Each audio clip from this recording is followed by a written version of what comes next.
24 ঘন্টার ব্যবধানে দেশের বাজারে আরেক দফা সোনার দাম কমিয়েছে বাংলাদেশ জুয়েলার্স অ্যাসোসিয়েশন। ভরিতে 2216 টাকা কমিয়ে 22 ক্যারেটের এক ভরি সোনার দাম 2,42,495 টাকা নির্ধারণ করা হয়েছে।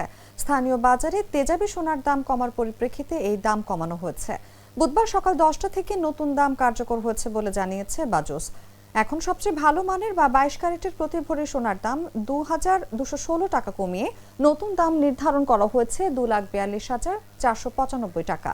21 ক্যারেটের এক ভরি সোনায় 2100 টাকা কমিয়ে 2,31,472 টাকা নির্ধারণ করা হয়েছে। এছাড়া 18 ক্যারেটের এক ভরি সোনায় 1,808 টাকা কমিয়ে নতুন দাম 1,98,405 টাকা নির্ধারণ করা হয়েছে। আর সনাতন পদ্ধতির প্রতি ভরি সোনায় 1,458 টাকা কমিয়ে দাম নির্ধারণ করা হয়েছে 1,61,605 টাকা।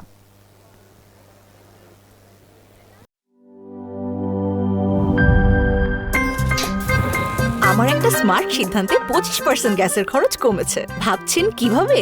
সাধারণ গ্যাস স্টোভ বদলে আমি এনেছি আরএফএল গ্যাস স্টোভ। এর সাইন্টিফিক নজল ও ব্রাস বার্নার ক্যাপ সমানভাবে তাপ ছড়িয়ে রান্না করে দ্রুত, তাই গ্যাসও বাঁচায় 25%, টাকাও বাঁচে 25%। আরএফএল গ্যাস স্টোভ নিরাপদ ও গ্যাস সাশ্রয়ী।